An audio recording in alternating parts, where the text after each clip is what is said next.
चलिए भाई, अब हम लोग शुरुआत करते हैं। आ जाइए सभी लोग, अब ध्यान दीजिए, कॉपी पेन उठा लीजिए और लिखना शुरू कर दीजिए, ठीक है? क्योंकि भाई आज से जो है आपका फिजिक्स शुरू हो रहा है, ठीक है ना? तो बिल्कुल ध्यान से आप लोग पढ़ेंगे और मैं आशा करता हूँ आप लोगों को समझ में आएगा। तो देखिए, चलिए शुरुआत करते हैं। आज जो है आपका भौतिक विज्ञान शुरू हो रहा है, ठीक है? तो चलिए हम लोग स्टार्ट करते हैं बिना बकवास किए। भौतिक विज्ञान, भौतिक विज्ञान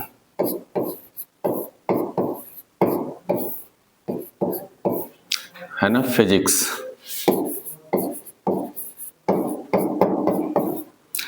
अब देखिए ध्यान से, इसके पहले जो पहला क्लास था साइंस का, उसमें आपको जो है बेसिक क्लास था, जिसमें आपको साइंस का डेफिनेशन है ना और बाकी चीजों के बारे में बताया गया था। जिन्होंने वो वीडियो नहीं देखा है, प्लेलिस्ट में जाइए साइंस में, और उसमें पहला साइंस का वीडियो आप देख लीजिए। उसके बाद ये वीडियो देखकर आप लोग जो है नोट्स बना लीजिए। भौतिक विज्ञान का जो पहला चैप्टर आपका शुरू हो रहा है, बहुत ही ज्यादा महत्वपूर्ण है, तो ध्यान से पढ़ेंगे। पहला जो आपका चैप्टर है उसका नाम है मापन, है ना, मेजरमेंट, मापन।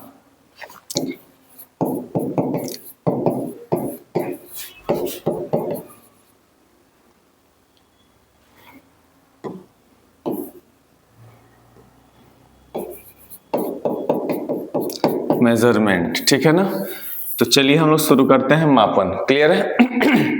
तो सबसे पहला प्रश्न ये आता है कि मापन किसे कहते हैं, और यह जो चैप्टर है इतना ज्यादा महत्वपूर्ण है कि आपका स्टेट पीसीएस से लेके वनडे एग्जामिनेशन हर जगह यहाँ से प्रश्न बना है। खास तौर पे रेलवे की जो तैयारी करते हैं बच्चे, उनके लिए बहुत ही ज्यादा इंपॉर्टेंट है ये चैप्टर, ठीक है? यहाँ से मात्रकों के नाम पूछ लिए जाते हैं अलग अलग एग्जामों में, ठीक है ना? तो विशेष तौर पे ध्यान से आप लोग इस चैप्टर को देखेंगे। अब कहता है कि मापन किसे कहते हैं, तो ध्यान से समझना बच्चा, बहुत ही ज्यादा इंपॉर्टेंट है। कहता है किसी दी गई राशि को उसके मात्रक से तुलना कराने की क्रिया को मापन कहते हैं, ठीक है ना? कह रहा है, ध्यान से देखिए यहाँ पे कहता है किसी दी गई राशि को, किसी दी गई राशि को उसके मात्रक से, है ना, दो शब्द इंपॉर्टेंट है, राशि और मात्रक। तो किसी दी गई राशि को उसके मात्रक से क्या कराना है? तुलना कराना है। क्या कराना है बच्चा? तुलना कराना है, तुलना।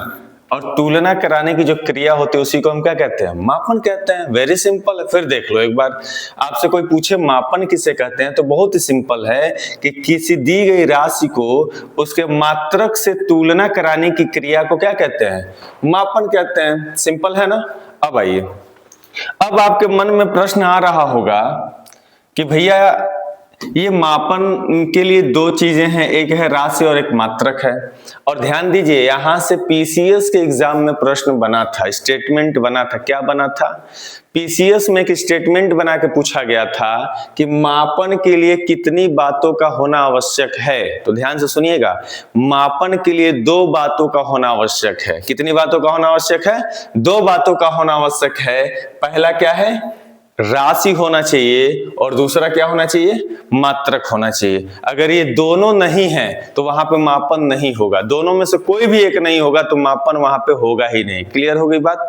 अब आइए, अब आपके मन में प्रश्न आ रहा होगा बच्चा कि भैया ये राशि क्या होती है और मात्रक क्या होता है। क्लियर हो गई बात? तो आइए हम लोग देखते हैं राशि क्या होता है। इसको न्यूमेरिकल वैल्यू बोलते हैं, है ना?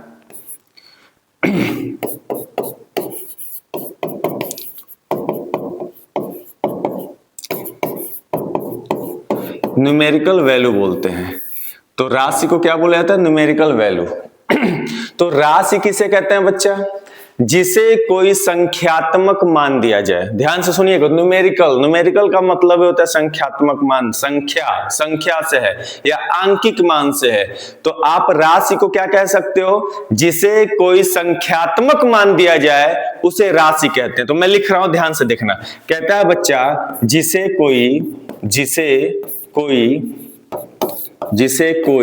संख्यात्मक, है ना, संख्यात्मक के जगह पे बच्चा आप आंकिक भी लिख सकते हो, अंक, है ना, आंकिक। जिसे कोई आंकिक मान दिया जाए, मान दिया जाए उसे राशि कहते हैं, उसे राशि कहते हैं, राशि कहते हैं, राशि कहते हैं। क्लियर हो गई बात। तो संख्यात्मक मान दिया जाए का मतलब क्या है? कोई ना कोई एक संख्या अगर हम लिख दें, यहां मिट गया, एक मिनट थोड़ा सा देख लीजिए। आंकिक मान दिया जाए उसे राशि कहते हैं। ठीक है ना? तो कहीं पे भी अगर कोई संख्या अगर हम लिख दें, जैसे मान लीजिए बच्चा, अगर हमने यहाँ पे 5 लिख दिया, ठीक है ना, हमने यहाँ पे 10 लिख दिया, यहाँ पे 6 लिख दिया, 10 लिख दिया, तो ये सारे के सारे हमारे जो अंक हैं ये राशि कहलाएंगे। क्या कहलाएंगे? राशि। क्यों? क्योंकि राशि कह रहा है कि जिसे कोई संख्यात्मक मान दिया जाएगा उसी को हम राशि कहेंगे। तो 5, 10, 20, 30, 50 ये जो भी अंक आपके सामने होंगे वो सारे के सारे राशि ही कहलाएंगे। क्लियर है?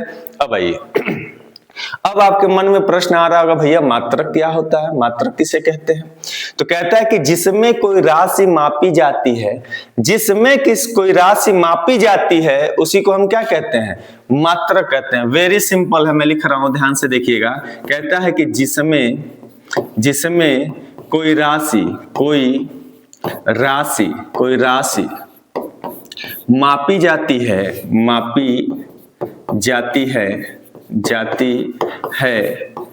उसे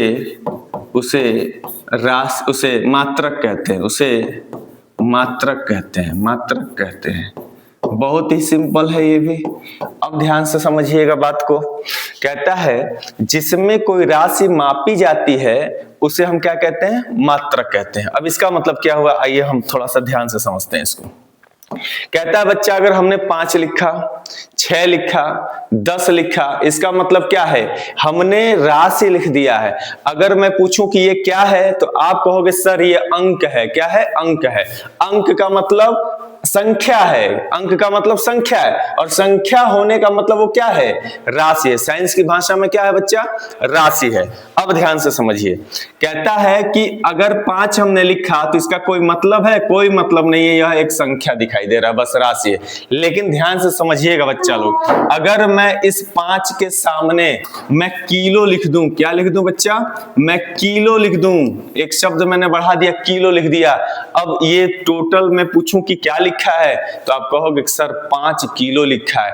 तो आपके दिमाग में आ गया ना, 5 किलो, किसी वस्तु के वजन की बात हो रही है, माप की बात हो रही है, किसी वस्तु के माप की बात हो रही है। 5 किलो, इसका अर्थ बदल गया ना, 5 किलो हो गया। अब ध्यान से सुनना, 5 किलो में बच्चा जो 5 है वो हमारा राशि है। क्या है? राशि है। और जो किलो है यही हमारा क्या है? मात्रक है। और जब हमने राशि और मात्रक की तुलना करा दिया आपस में तो 5 किलो हो गया, और जब 5 किलो हो गया तो यही क्या कहलाएगा? मापन कहलाएगा। क्लियर हो रही है बात? अकेले राशि था तो केवल संख्या था, जब हमने यहां मात्रक लिख दिया तो वो राशि और मात्रक से तुलना हो गया तो मापन हो गया। जैसे अगर 6 के आगे मैं लीटर लिख दूं बच्चा, लीटर, 6 के आगे मैंने क्या लिख दिया? लीटर, तो ये हो गया 6 लीटर। इसका मतलब क्या हुआ? हम 6 लीटर किसी लिक्विड की बात कर रहे हैं। हो सकता है 6 लीटर दूध हो सकता है 6 लीटर पानी हो, या 6 लीटर तेल हो, कोई भी एक लिक्विड हो सकता है। क्लियर होगी बात? तो जैसे ही हमने 6 के आगे लीटर लिखा तो ये मापन हो गया कि 6 लीटर किसी माप की बात कर रहे हैं हम। तो जिसमें 6 हमारा क्या है बच्चा? राशि है, और लीटर क्या है? मात्रक है। जब हमने राशि को उसके मात्रक से तुलना कराया तो ये टोटल मिलकर क्या हो गया? मापन हो गया। मैं 10 के आगे किलोमीटर लिख दूं बच्चा, किलोमीटर, तब आप कहोगे कि सर ये 10 किलोमीटर दूरी की बात हो रही है। तो दूरी भी एक माप है ना, तो 10 किलोमीटर दूरी की बात हो रही है, जिसमें 10 क्या है, 10 बेटा राशि है, 10 क्या है, राशि है, और किलोमीटर क्या है, मात्रक है। जब हमने राशि और मात्रक का तुलना कराया तब जाके 10 किलोमीटर हुआ, तब एक माप हुआ। इसका मतलब क्या है, ये मापन हुआ। तो मापन के लिए दो बातों का होना आवश्यक है, आप याद रखिएगा, राशि और दूसरा मात्रक। जब तक हम किसी राशि को उसके मात्रक से तुलना नहीं कराएंगे तब तक मापन होगा ही नहीं। क्लियर होगी बात। तो इस तरह से ये मापन था, कोई दिक्कत इसमें नहीं है। अब आइए हम आगे बढ़ते हैं, इसको लिख लीजिए, स्क्रीनशॉट ले लीजिए आप सभी लोग। चलिए अब ध्यान से देखिए, अब कहता है बच्चा मात्रक, यूनिट्स है ना, मात्रक, ध्यान से इसको पढ़ लीजिए। मात्रक तो कहता है मात्रक दो प्रकार का होता है। मात्रक कितने प्रकार का होता है बच्चा, दो प्रकार का होता है। एक होता है मूल मात्रक, क्या होता है बच्चा, मूल मात्रक होता है, मात्रक, ठीक है ना। और एक जो मात्रक होता है उसको कहते हैं व्युत्पन्न मात्रक, व्युत्पन्न मात्रक, व्युत्पन्न मात्रक, मात्रक। आप पीसीएस का एग्जाम दे रहे हो, रेलवे का दे रहे हो, है ना, कोई भी एग्जाम दे रहे हो, यहां से खूब प्रश्न बनता है आपके एग्जामों में, ठीक है ना। तो ध्यान से देखिएगा। अब कहता है बच्चा कि मूल मात्रक किसे कहते हैं, मूल मात्रक किसे कहते हैं, तो मूल राशियों को मापने के लिए जिन मात्रकों का प्रयोग किया जाता है उसे हम मूल मात्रक कहते हैं। डेफिनेशन बहुत सा सिंपल सा है, देख लो ध्यान से। कहता है कि मूल राशियों को मापने के लिए, मूल राशियों को, मूल राशियों को मापने के लिए, मापने के लिए जिन मात्रकों का प्रयोग किया जाता है, मात्रकों का प्रयोग किया जाता है, प्रयोग किया जाता है, किया जाता है, उसे मूल मात्रक कहते हैं, उसे मूल मात्रक कहते हैं, मूल मात्रक, मात्रक कहते हैं। क्लियर हो रही बात। तो मूल राशियों को मापने के लिए जिन मात्रकों का प्रयोग करेंगे ना, उसी को हम क्या कहेंगे, मूल मात्रक कहेंगे। अभी हम थोड़े देर में एसआई प्रणाली पढ़ने वाले हैं, एसआई पद्धति बोलते हैं, मतलब इंटरनेशनल सिस्टम ऑफ यूनिट्स पढ़ेंगे। उसमें हम पढ़ेंगे कि 7 मूल मात्रक होते हैं और 2 पूरक मात्रक होते हैं। अभी कुछ समय बाद हम उसके बारे में डिटेल करेंगे, अभी यहाँ पर हम उसके बारे में नहीं पढ़ने वाले हैं, ठीक है। बस उदाहरण के तौर पे 2-3 देख लेते हैं। जैसे मूल मात्रक में क्या पढ़ेंगे बच्चा, उदाहरण अगर हम बताएं, एग्जाम्पल बताएं आपको, तो आप कह सकते हो, आपसे पूछा जाए कि लंबाई का मात्रक क्या होता है भैया, तो लंबाई जो है बच्चा, यह मूल राशि है, ये एक मूल राशि है। टोटल मूल राशियों की संख्या आप पूछे, टोटल मूल मात्रकों की संख्या 7 होती है एसआई पद्धति के द्वारा, है ना, 1960 में। अभी उसके बारे में बताऊंगा मैं। लंबाई को किस में मापते हैं बच्चा, तो कहोगे आप इसका मात्रक मीटर होता है। क्लियर है। मैं पूछूं कि द्रव्यमान को किस में मापते हो, द्रव्यमान को किस में मापते हो, तो आप कहोगे किलोग्राम में, आप कहोगे किलोग्राम में, किलोग्राम में मापते हैं। फिर मैं पूछूं समय को किस में मापते हो, तो आप कहोगे कि सर सेकंड में मापते हैं, सेकंड में, है ना। उसी तरह से बच्चा मैं पूछूंगा ताप को, तो आप कहोगे केल्विन में, है ना। विद्युत धारा को एम्पियर में, ठीक है ना। ज्योति तीव्रता को कैंडेला में, पदार्थ की मात्रा को मोल में। हम इसके बारे में अभी थोड़ी देर बाद पढ़ने वाले हैं। बस एक थोड़ा सा 2-3 उदाहरण बस आप देख लीजिए मूल मात्रक में, यहाँ पे। क्लियर है। अब कहता है, अब यहाँ पे आते हैं, कहता है बच्चा व्युत्पन्न मात्रक किसे कहते हैं। व्युत्पन्न का मतलब होता है किसी और से उत्पन्न। व्युत्पन्न का मतलब क्या होता है, किसी और से उत्पन्न। मतलब व्युत्पन्न मात्रक किसे कहते हैं, तो मूल मात्रकों से उत्पन्न मात्रक को, ध्यान से सुनिएगा, मूल मात्रकों से उत्पन्न मात्रक को व्युत्पन्न मात्रक कहते हैं। Very simple. मतलब ये जो मात्रक होगा इसी से मिलकर बना होगा, ये जो मात्रक होगा इसी से मिलकर बना होगा। Very simple. तो कहता है मूल मात्रकों से, मूल मात्रकों से प्राप्त मात्रक को व्युत्पन्न मात्रक कहते हैं, व्युत्पन्न मात्रक कहते हैं। मात्रक कहते हैं। अब इसको समझते हैं थोड़ा ध्यान से। जैसे यहां से खूब प्रश्न आता है बच्चा, आपके एग्जामों में, अलग अलग एग्जामों में पूछा जाता है। जैसे मैं कहूं कि क्षेत्रफल है ना, बच्चा ध्यान से देखना एग्जाम्पल, कहता है क्षेत्रफल, तो क्षेत्रफल का जो मात्रक होता है वो क्या होता है बच्चा? तो क्षेत्रफल का मात्रक होता है वर्ग मीटर। क्या होता है बच्चा? वर्ग मीटर। इसी को लिख सकते हैं हम मीटर स्क्वायर। क्या लिख सकते हैं बच्चा? Metre square. अब हम कैसे जानेंगे कि भैया कि ये व्युत्पन्न मात्रक है? तो ध्यान से देखो, मैं यहां समझा रहा हूं। क्षेत्रफल बराबर क्या होता है बच्चा? मैं ऐसे लिख दूं, क्षेत्रफल बराबर, आप फॉर्मूला पढ़े होंगे, क्या होता है बच्चा? क्षेत्रफल बराबर होता है लंबाई गुणे चौड़ाई। इतनी बात तो सबको पता होगी, ठीक है। अब आप बताएं बच्चा कि जो क्षेत्रफल बराबर लंबाई गुणे चौड़ाई है, तो हम लंबाई को किस में मापते हैं? तो कहोगे कि सर लंबाई को हम मीटर में मापते हैं। कोई दिक्कत यहां तक? लंबाई को किस में मापते हैं? मीटर में मापते हैं। फिर मैं पूछूं बच्चा बताओ चौड़ाई को किस में मापते हो? तो फिर कहोगे कि सर हम चौड़ाई को भी किस में मापते हैं? तो मीटर में मापते हैं। क्लियर होगी बात?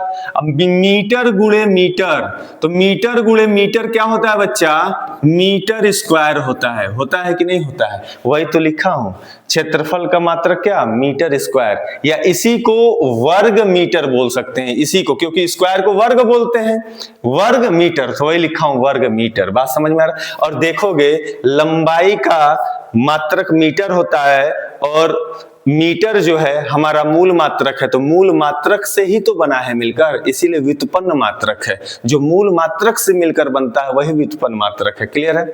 मैं पूछूं आपको, आयतन का क्या होगा बच्चा? आयतन का क्या होगा? तो आप कहोगे सर मीटर क्यूब होगा। क्या होगा? मीटर क्यूब होगा। क्यों? कि लंबाई गुणे चौड़ाई गुणे ऊंचाई। लंबाई को भी मीटर में मापेंगे, चौड़ाई को भी मीटर में मापेंगे, ऊंचाई को भी मीटर में मापेंगे, इसीलिए मीटर क्यूब हो जाएगा। इसमें बहुत सारा उदाहरण है, दाब है ना, बल, वेग, शक्ति, ये सारे के सारे हमारे किस में आएंगे? ये सारे के सारे व्युत्पन्न मात्रक में। दाब का पास्कल होता है, मैं बताऊंगा, आप घबराइएगा नहीं। बल का न्यूटन होता है, आपका वेग का मीटर प्रति सेकेंड होता है, क्लियर है? तो इस तरह से कुछ उदाहरण इस समय आप लिख लीजिए, फिर हम लोग आगे इसके बारे में बहुत विस्तृत रूप से चर्चा करने वाले हैं। क्लियर है? तो इतना आप लोग स्क्रीनशॉट ले लीजिए, देख लीजिए, लिख लीजिए। क्लियर है? चलिए स्क्रीनशॉट ले लीजिए भाई। आगे बढ़ा जाए। अब कहता है मापक प्रणालियों के बारे में आज हम लोग पढ़ने वाले हैं। क्लियर है? तो मापक प्रणालियां है ना, मापक पद्धति या प्रणाली, पद्धति भी लिख सकते हैं या प्रणाली भी लिख सकते हैं, है ना, मापक प्रणाली या प्रणालियां। अब ये मापक प्रणालियां कितनी हैं? तो ध्यान से सुनिएगा। भौतिक राशियों को मापने के लिए 4 तरह की प्रणालियां मौजूद हैं इस समय में। हम उन चारों को देखते हैं। तो भौतिक राशियों को मापने के लिए ध्यान से सुनिएगा, कहता है बच्चा कि भौतिक राशियों को मापने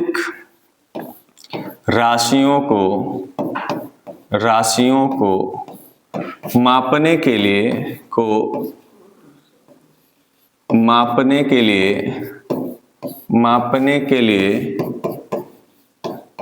4 प्रणालियां प्रचलित हैं। 4 प्रणालियां या 4 पद्धतियां भी लिख सकते हैं, प्रणालियां प्रचलित हैं, है ना।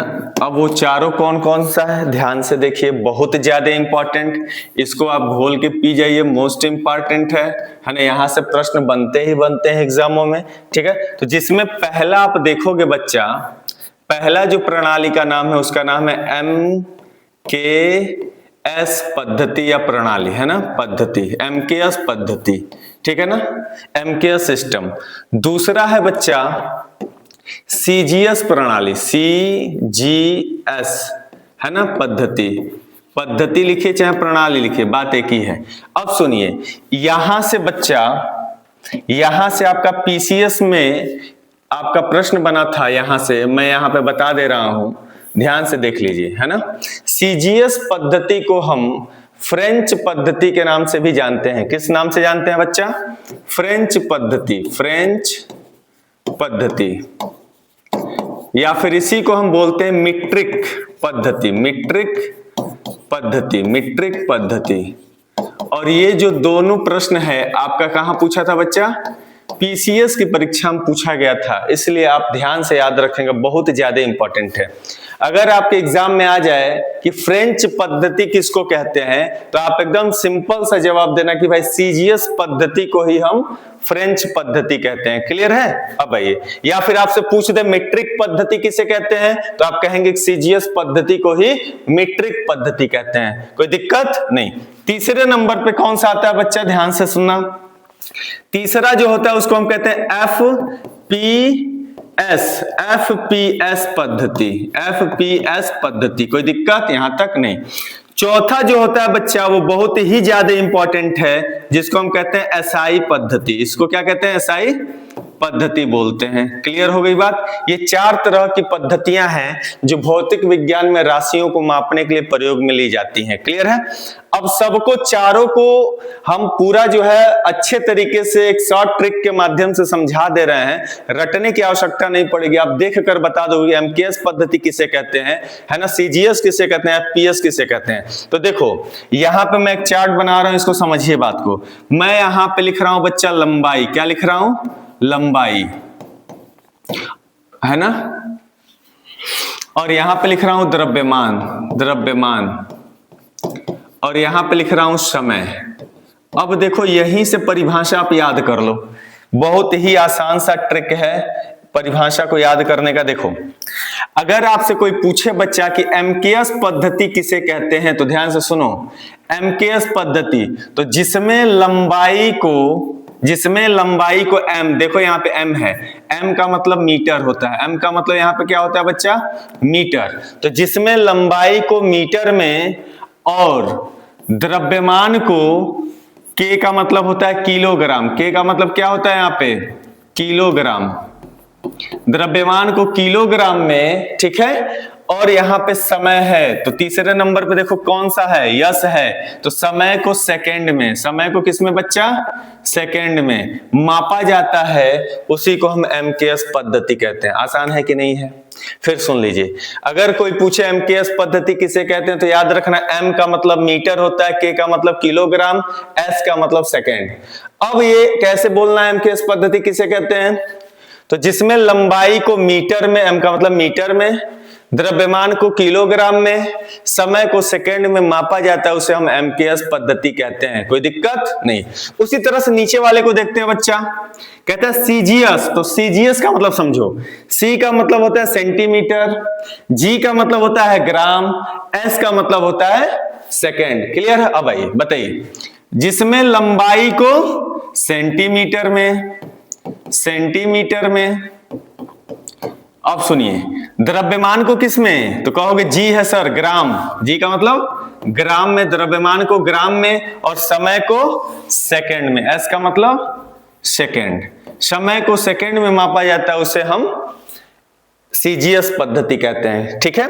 अब आइए एफपीएस पद्धति किसे कहते हैं बच्चा? तो तीनों का मतलब समझ लो पहले। एफ का मतलब होता है फुट, एफ का मतलब फुट, पी का मतलब होता है पाउंड, पी का मतलब क्या होता है? पाउंड, एस का मतलब होता है सेकंड। फिर बताओ, जिसमें लंबाई को फुट में, एफ का मतलब फुट में, एफ का मतलब फुट में, द्रव्यमान को पी, पी का मतलब पाउंड में, पाउंड में, द्रव्यमान को पाउंड में, और समय को बच्चा सेकंड में मापा जाता है, उसे हम क्या कहते हैं? उसे हम एफपीएस पद्धति कहते हैं। सिंपल है कि नहीं है?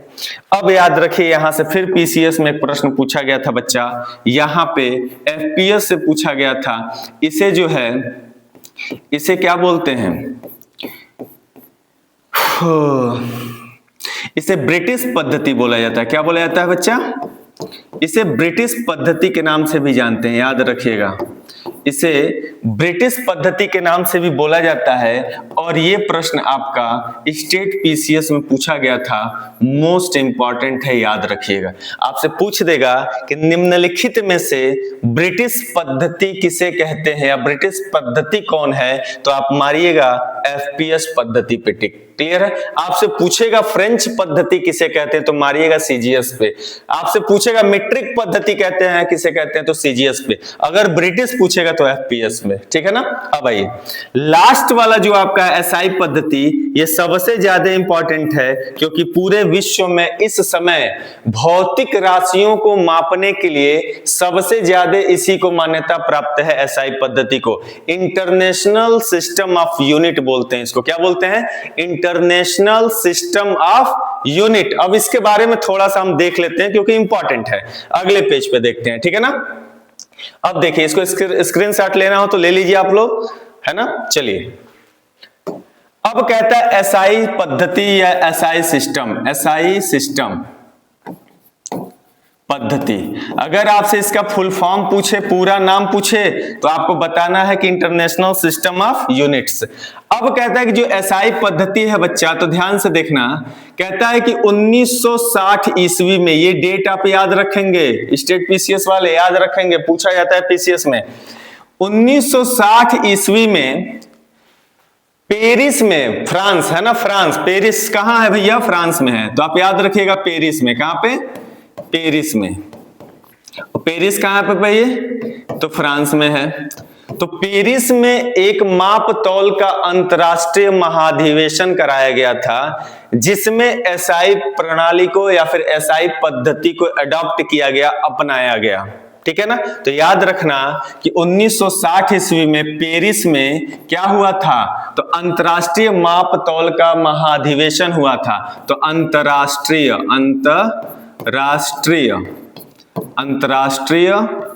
माप तौल का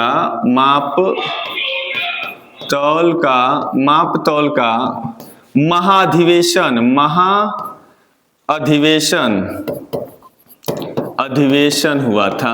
तो ये भी आप याद रखिएगा, आपसे कई बार एग्जाम में पूछ देता है कि अंतरराष्ट्रीय माप तौल का अधिवेशन कहां हुआ था, तो आप याद रखिएगा पेरिस में हुआ था। क्लियर हो गई बात? कब हुआ था? तो 1960 में हुआ था। ये जो अधिवेशन था वो कौन सा नंबर का था? तो याद रखिएगा, ये जो अधिवेशन था 11वां अधिवेशन था। कौन सा अधिवेशन था? 11वां अधिवेशन था, याद रहेगा।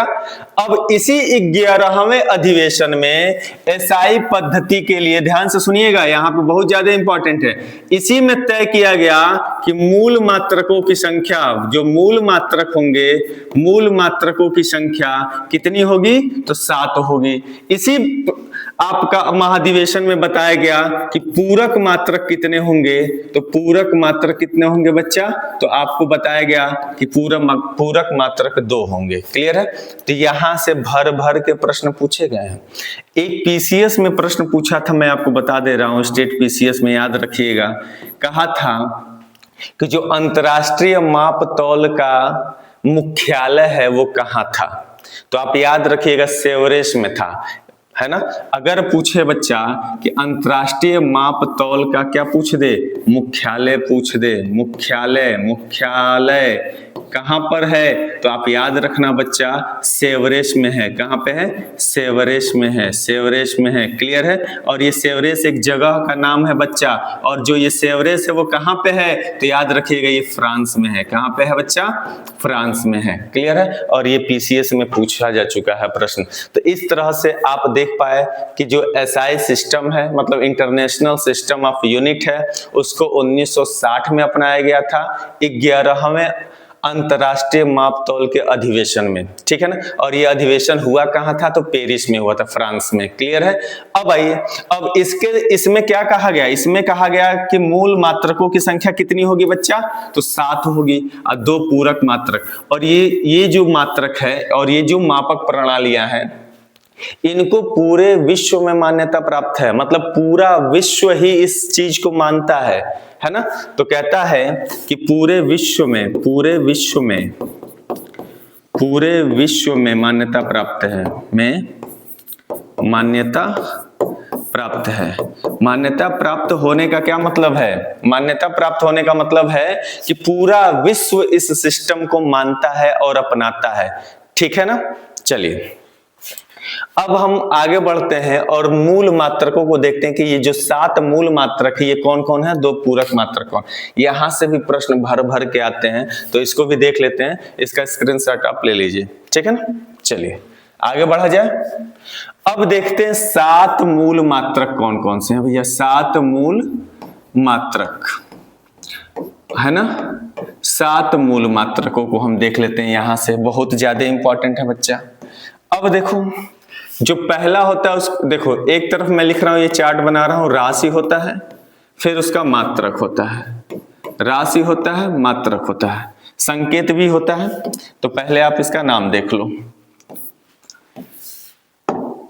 कहता है बच्चा जो पहला होता है उसको हम कहते हैं लंबाई। क्या कहते हैं बच्चा? लंबाई। ठीक है ना। जो दूसरा होता है उसको कहते हैं द्रव्यमान। क्या कहते हैं? द्रव्यमान। जो तीसरा होता है उसको हम कहते हैं समय। क्या कहते हैं बच्चा? समय। और जो चौथा होता है उसको हम कहते हैं ताप। क्या कहते हैं बच्चा? ताप कहते हैं। जो पांचवा होता है बच्चा उसको कहते हैं हम विद्युत धारा। क्या कहते हैं? विद्युत धारा, है ना।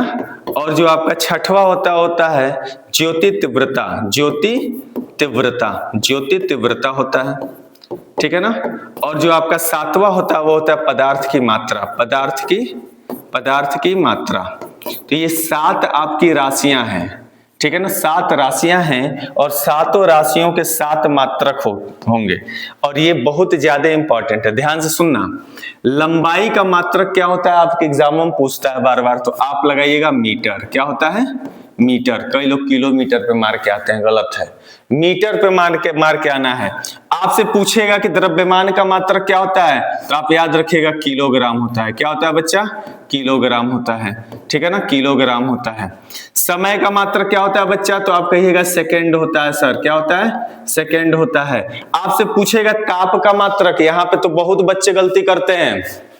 जब भी टेम्परेचर का मात्रक पूछा जाता है तो बच्चे जाके सीधे डिग्री सेल्सियस पे मार के आते हैं, सरासर गलत है। ताप का जो एसआई मात्रक होता है, मतलब आप ये जो 7 मात्रक पढ़ रहे हो किसमें पढ़ रहे हो? एसआई। एसआई का मतलब अभी हम देखें एसआई पद्धति, इसको बोलते हैं इंटरनेशनल सिस्टम ऑफ यूनिट बोलते हैं। अगर आपसे ताप का एसआई मात्रक पूछे तो आपको केल्विन पे मार के आना है। किस पे मार के आना है? केल्विन। क्यों? क्योंकि ताप का जो एसआई मात्रक होता है वो केल्विन होता है, डिग्री सेल्सियस पे मार्क मत आइएगा। विद्युत धारा का जो होता है बच्चे एम्पियर होता है। विद्युत धारा का एसआई मात्रक क्या होता है? एम्पियर होता है। एम्पियर होता है, सॉरी देखो यहाँ पे यह है, एम्पियर होता है। ज्योति तीव्रता का क्या होता है बच्चा? कैंडेला होता है। क्या होता है बच्चा? कैंडेला होता है। कैंडेला होता है। और पदार्थ की मात्रा का क्या होता है? मोल होता है। क्लियर है। संकेत लिखना चाहते हो तो संकेत भी लिख सकते हो, है ना। मीटर को हम एम से लिखते हैं, किलोग्राम को केजी से लिखते हैं, है ना। सेकेंड को एस से लिखते हैं, केल्विन को के से लिखते हैं, एम्पियर को ए से लिखते हैं, कैंडेला को सीडी से लिखते हैं, मोल को एम ओ एल से लिखते हैं, ठीक है ना। तो ये आपका संकेत है। ये क्या है बच्चा? संकेत है। क्लियर हो गई बात। तो इस तरह से एसआई पद्धति में 7 मूल मात्रकों के बारे में बताया गया है और ये पूरे विश्व में लागू है। पूरा विश्व इस मापक को मानता है ना। तो याद रखिएगा 2 पूरक मात्रक के बारे में बताया गया है बच्चा। 2 पूरक मात्रक, पूरक मात्रक। और याद रखना ये जो पूरक मात्रक है आपके अलग अलग एग्जामों में बार बार पूछा जाता है, ठीक है ना। इसको भी आप लोग देख लीजिए ध्यान से। कहता है बच्चा एक जो पहला होता है समतल कोण, समतल कोण का पूछता है। और दूसरा पूछता है बेटा घन कोण का। किसका पूछता है? घन कोण का होता है, घन कोण। तो याद रखना बच्चा, यहां पे मैं बता दे रहा हूं, जो समतल कोण का मात्रक होता है रेडियन होता है। क्या होता है बच्चा? रेडियन। और जो घन कोण का होता है इसको कहते हैं स्टेरेडियन, स्टेरेडियन। तो इस तरह से ये हमारे दो पूरक मात्रक हैं और ये भर भर के एग्जामों में पूछा, चाहे आप रेलवे के एग्जाम दीजिए, पीसीएस का एग्जाम दीजिए, कहीं पे भी जाके देखिएगा जरूर एक बार पूछा गया ये, है ना। आपसे पूछा जाता है कि समतल कोण का मात्रक बताइए तो रेडियन है, घन कोण का मात्रक क्या होता है तो स्टेरेडियन है। आपसे ऐसे भी पूछा जाता है कि निम्नलिखित में से पूरक मात्रक है और ऑप्शन में कहीं ना कहीं इन दोनों में से कोई एक जरूर होगा ऑप्शन में, क्लियर है, तो वहां मार के आना है। तो सबको क्लियर हुआ कि नहीं हुआ? चलिए एक बार और देख लेते हैं।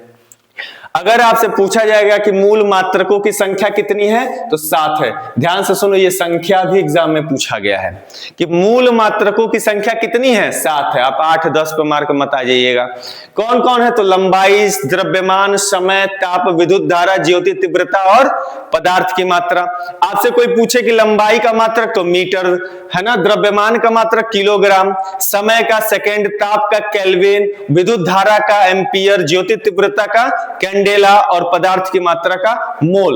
और कितने पूरक मात्रक हैं बच्चा? तो 2 पूरक मात्रक हैं, एक रेडियन है और एक स्टेरेडियन है। एक रेडियन है और एक स्टेरेडियन है। समतल कोण के लिए रेडियन होता है और घन कोण के लिए स्टेरेडियन होता है। क्लियर हो गई बात? तो इतना आप लोग लिख लीजिए, स्क्रीनशॉट ले लीजिए। चलिए बच्चा, हो गया। अब थोड़ा सा हम लोग आगे बढ़ते हैं, थोड़ा सा कुछ इंपॉर्टेंट चीजों के बारे में पढ़ते हैं। अब हम कुछ सूक्ष्म मापकों के बारे में पढ़ते हैं। जैसे आपके एग्जामों में जहां से बहुत ज्यादा भर भर के प्रश्न पूछे जाते हैं बच्चा, तो आप ध्यान से देखिए। जैसे हम देखते हैं पहला हेडिंग माइक्रोन। क्या देखते हैं बच्चा? माइक्रोन, माइक्रोन, है ना, या फिर माइक्रोमीटर। इसी को क्या बोलते हैं? माइक्रोमीटर। माइक्रोमीटर भी बोल सकते हो, माइक्रोमीटर भी बोल सकते हो। और यहां से प्रश्न आपके एग्जामों में खूब आता है, तो ध्यान से देख लीजिए। माइक्रोमीटर या माइक्रोन क्या होता है? तो बहुत ही सूक्ष्म लंबाइयों को मापने के लिए अलग अलग मापक यंत्रों को बनाया गया है ना। जैसे मान लीजिए मैं पूछूं यहां से गोरखपुर कितना है, पटना कितना है, तो आप किलोमीटर में माप के बता दोगे। यहां से दिल्ली कितना दूर है तो आप किलोमीटर में माप के बता दोगे। लेकिन मैं पूछूं कि बहुत ही सूक्ष्म कोई जीव है जिसे हम अपने आंखों से, नग्न आंखों से नहीं देख सकते हैं, उसकी लंबाई किससे मापेंगे? तो आप फीता लेके मापिएगा, नहीं माप पाएंगे। क्लियर है?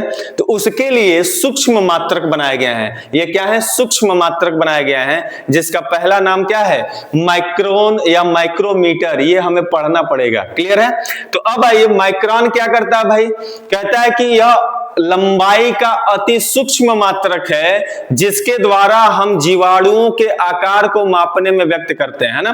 मतलब बैक्टीरिया का आकार किसमें मापा जाता है? तो माइक्रोन में मापा जाता है। और ये प्रश्न आपके एग्जामों में पूछा गया, कई बार पूछा गया है कि बैक्टीरिया की लंबाई मापने के लिए किस यंत्र का प्रयोग किया जाता है या फिर किसका प्रयोग किया जाता है? तो ऑप्शन में आपका क्या होगा? माइक्रोन होगा या फिर माइक्रोमीटर होगा। वहां मार के आना है, ठीक है ना। तो चलिए कुछ इसके बारे में देख लेते हैं। कहता है बच्चा, कहता है कि जो माइक्रोन होता है या फिर माइक्रोमीटर होता है, इसका खोज किसने किया था? यहां से भी प्रश्न आता है, इसका खोज कब हुआ था? तो आप याद रखिएगा 1636 में। कब बेटा? 1636 ईस्वी में विलियम गैस्काइन नाम के एक वैज्ञानिक आते हैं। कौन आते हैं भैया? विलियम गैस्काइन। विलियम गैस्काइन, गैस्काइन, है ना। विलियम गैस्काइन आते हैं और वो जो है इसका खोज करते हैं। क्लियर हो गई बात? और सुनो, जो माइक्रोन होता है इसमें आप याद रखिएगा जीवाणुओं की लंबाई, जीवाणुओं की लंबाई, लंबाई मापने में, है ना। तो माइक्रोन का उपयोग क्या है भैया? तो जीवाणुओं की लंबाई मापने में हम किसका प्रयोग करते हैं? तो माइक्रोन का प्रयोग करते हैं। आप याद रखिएगा जीवाणु का मतलब यहाँ पे बैक्टीरिया है, बैक्टीरिया, बैक्टीरिया, बैक्टीरिया, है ना। ऑप्शन में जीवाणु होगा या फिर इसी को इंग्लिश में बैक्टीरिया बोलते हैं, बैक्टीरिया होगा। आपसे पूछेगा बैक्टीरिया की लंबाई मापने में किसका प्रयोग करते हैं? तो माइक्रोन का करते हैं। जीवाणुओं की लंबाई मापने में किसका करते हैं? तो माइक्रोन का करते हैं। बहुत ही ज्यादा इंपॉर्टेंट प्रश्न है। अब सुनिए, यहां से और क्या पूछ सकता है आपसे? आपसे पूछता है कि जो माइक्रोन होता है, आपसे पूछेगा 1 माइक्रोमीटर बराबर 1 माइक्रोमीटर या 1 माइक्रोन, है ना, माइक्रोमीटर। 1 माइक्रोमीटर बराबर कितना होता है मान, तो आप याद रखिएगा बेटा 10⁻⁻6 मीटर होता है। कितना होता है? 10⁻⁻6 मीटर होता है। माइक्रोन को हम म्यू से प्रदर्शित करते हैं। किससे प्रदर्शित करते हैं बच्चा? ऐसे म्यू से, यू बना के दोनों तरफ पोंछ निकाल दो। ये हमारा माइक्रोमीटर हो गया, माइक्रोन हो गया, ठीक है ना। तो म्यू इसको बोलते हैं, म्यू क्या बोलते हैं बच्चा? म्यू। म्यू से प्रदर्शित किया जाता है इसे। आप ऐसे भी लिख सकते हो इसको, 1 माइक्रोमीटर बराबर कितना होता है? तो 10⁻⁻6 मीटर होता है। तो ध्यान से सुनिए, मीटर में होता है। और परीक्षाओं में आपको सेंटीमीटर में पूछा है तो क्या लिखेंगे हम लोग? तो आप लिख सकते हो 10⁻⁻4 सेंटीमीटर होता है बच्चा, है ना। सेंटीमीटर होता है। सेंटीमीटर में पूछे तो ऐसे आप लिख दीजिएगा। फिर आपसे पूछ देता मिलीमीटर में, तो 1/100 है ना, मिलीमीटर होता है। Millimetre, millimetre. या फिर आप इसको ऐसे लिखो, या फिर 10⁻³ मिलीमीटर आप लिख लो, मिलीमीटर, है ना। तो ये आपके एग्जामों में, क्योंकि मीटर वाला तो सबको याद है 10⁻⁻6, लेकिन परीक्षा में क्या देता है? सेंटीमीटर में मान दे देता है वैल्यू, या फिर मिलीमीटर में वैल्यू दे देता है। और ये वाला तो पीसीएस में दिया था कि बताइए 1 माइक्रोमीटर में कितना मिलीमीटर होता है, तो ऑप्शन में दिया था 1/1000, है ना, 1/1000। आप याद रखिएगा मिलीमीटर में इसका वैल्यू होता है। क्लियर है? तो ये बहुत ज्यादा इंपॉर्टेंट है, इसको भी आप लिख लीजिए। आगे चलिए, है ना। माइक्रोन के बाद एक आता है नैनोमीटर आता है। क्या आता है बच्चा? नैनोमीटर आता है। नैनोमीटर, नैनोमीटर आता है बच्चा, है ना। ये भी लंबाई का अति सूक्ष्म मात्रक है, मतलब माइक्रोन से भी सूक्ष्म मात्रक है। ध्यान से सुनिएगा, अभी बैक्टीरिया की लंबाई मापने के लिए हम माइक्रोन का प्रयोग करते थे। अब कह रहा उससे भी छोटा कोई चीज आ जाए, मतलब जीवाणुओं से भी छोटा कोई सूक्ष्म चीज आ जाए, तो उसकी लंबाई किस में मापेंगे? तब कहता है नैनोमीटर में मापेंगे। क्लियर है? या इसमें कहता है अणुओं और परमाणुओं की लंबाई मापी जाती है। किसकी लंबाई मापी जाती है? अणुओं और परमाणुओं, और परमाणुओं की लंबाई और अणुओं के बीच की दूरी, जो दो अणुएं होंगी उनके बीच की जो दूरी होंगी, उन दूरियों को मापने के लिए भी हम किसका प्रयोग करते हैं? तो नैनोमीटर का प्रयोग करते हैं। क्लियर है? अब आइए, अब कहता है कि 1 नैनोमीटर बराबर कितना होता है? 1 नैनोमीटर बराबर कितना होता है बच्चा? तो 1 नैनोमीटर बराबर होता है 10⁻⁹ मीटर। और ये भर भर के एग्जामों में पूछा जाता है, ये वैल्यू आपको याद होना चाहिए। ये मान किसी भी तरह से आप एकदम घोल के पी जाइए, क्योंकि बार बार परीक्षाओं में पूछा जाता है। अगर सेंटीमीटर में पूछे तो आप याद रखिएगा 10⁻⁷ सेंटीमीटर होता है बच्चा। अगर आपसे पूछे कि मिलीमीटर में कितना होता है, तो आप याद रखिएगा कितना? 1 2 3 4 5 6, मतलब 1 के आगे 6 0, और ये मिलीमीटर हो जाता है। ठीक है ना। तो इस तरीके से आपको याद रखना पड़ेगा मान को। क्लियर है। और ये वाला मान तो आपके एग्जामों में कई बार पूछा गया है, क्योंकि बच्चों को तो ये याद रहता है लेकिन ये वाला नहीं याद रहता है, तो आप इसको भी ध्यान से देखेंगे। क्लियर है। अब आइए बच्चा एक और देखते हैं, एंगस्ट्रॉम। एंगस्ट्रॉम को देखते हैं और ये बहुत ज्यादा इंपॉर्टेंट है। यहां से आपका प्रश्न बहुत बार आता है एग्जामों में, इंपॉर्टेंट है। एंगस्ट्रॉम किसे कहते हैं? तो कहता है कि एंगस्ट्रॉम भी लंबाई का अति सूक्ष्म मात्रक है। मैं ये शब्द लिख नहीं रहा हूं, लेकिन आप जरूर लिख लीजिएगा कि एंगस्ट्रॉम लंबाई का अति सूक्ष्म मात्रक है, जिसके द्वारा प्रकाश का तरंगदैर्घ्य मापा जाता है। बहुत ही ज्यादा इंपॉर्टेंट ये लाइन है, ध्यान से देखना। कहता है कि प्रकाश का तरंगदैर्घ्य, ये क्या मापता है बच्चा? प्रकाश का वेवलेंथ है, प्रकाश का तरंगदैर्घ्य, तरंगदैर्घ्य है ना, प्रकाश का तरंगदैर्घ्य। प्रकाश का तरंगदैर्घ्य बहुत ही सूक्ष्म होता है। और उसके वेवलेंथ मतलब प्रकाश के तरंगदैर्घ्य को मापने का काम कौन करता है? एंगस्ट्रॉम करता है। और ये डायरेक्ट ये देकर प्रश्न पूछा जाता है कि प्रकाश के तरंगदैर्घ्य को हम किस में मापते हैं? तो आपका आंसर क्या होगा? एंगस्ट्रॉम में मापते हैं। क्लियर है? किस में मापते हैं? एंगस्ट्रॉम में मापते हैं। और ये भी याद रखिएगा बच्चा कि जो एंगस्ट्रॉम होता है उसको ए से प्रदर्शित करते हैं, ऐसे ए के ऊपर 0 लिखना है। अब ये यहां पे ध्यान देना, अगर ए लिख के आप यहां पे 0 दे दिए या ए लिख के थोड़ा साइड में 0 दे दिए, ए लिख के नीचे 0 दे दिए, ये सारा का सारा क्या होगा? गलत माना जाएगा। जब भी आप ए लिखेंगे तो उसके ठीक सिर के ऊपर 0 बनाएंगे, तब ये कहलाएगा एंगस्ट्रॉम। क्लियर हो रही है बात? तो इसमें मिस्टेक नहीं करेंगे। तो एंगस्ट्रॉम को किससे प्रदर्शित करता है? तो आप कहिएगा कि ए से प्रदर्शित किया जाता है, मतलब ये है सिंबल इसका। अब कहता है आपके एग्जाम में पूछता है बच्चा कि एक एंगस्ट्रॉम बराबर क्या होता है, कितना होता है? तो 10 टू द पावर -10 होता है। 10 टू द पावर -10 मीटर होता है। सेंटीमीटर में कितना होता है? तो आप कहोगे sir 10 to the power -8 centimetre होता है। तो इस तरह से ये सारे वैल्यू आपको याद रखने पड़ेंगे बच्चा, बहुत ही ज्यादा इंपॉर्टेंट है। देखने में ये बहुत कम लग रहा है लेकिन पूछा गया भर भर के एग्जामों में, ठीक है ना। अब देखिए बच्चा ध्यान से, एक और आता है फर्मी आता है बच्चा। क्या आता है? फर्मी। इसको भी देख लेते हैं जल्दी से। फर्मी किसे कहते हैं बच्चा? तो यह भी लंबाई का अति सूक्ष्म मात्रक, मतलब एंगस्ट्रॉम से भी छोटा। अब सोचो, कल्पना करो, एंगस्ट्रॉम से भी छोटा मात्रक है।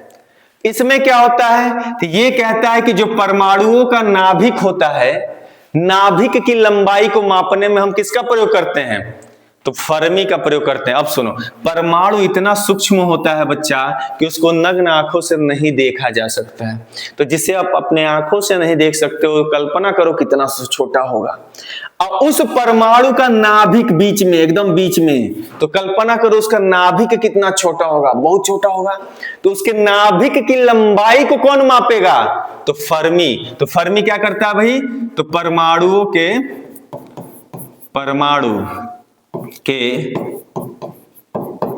नाभिक की लंबाई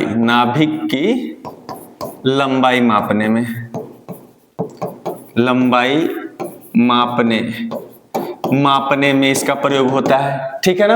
अब सुनिए, आपसे पूछता है बच्चा एक फर्मी बराबर कितना होता है? तो 10 टू दी पावर -15 होता है मीटर। ये आप मान याद रखेंगे, आपके एग्जामों में बहुत बार पूछा गया है। क्लियर है? तो देखिए, आपको जितना मैं लिखवाया हूं, बताया हूं, सारे के सारे हेडिंग मोस्ट इंपॉर्टेंट है। किसी भी हेडिंग को स्किप नहीं करना है, आपको सारा का सारा याद रखना है। सारे के सारे हेडिंगों से आपके एग्जामों में प्रश्न बना है ना। मैं ये चैप्टर समाप्त करने के बाद जब क्वेश्चन सॉल्व करवाऊंगा, तब आपको पता चलेगा कि जितना हम लोग पढ़े हैं कितना ज्यादा इंपॉर्टेंट है। तो इस तरह से आज के क्लास में बस इतना ही। कल सेकंड पार्ट में हम इस चैप्टर को समाप्त करेंगे, ठीक है ना। तब तक के लिए धन्यवाद। आप लोग पढ़ते रहिए, और वीडियो अच्छी लगे तो आप इसको लाइक जरूर करें, सब्सक्राइब करें और शेयर भी कर दें। धन्यवाद। जय हिंद।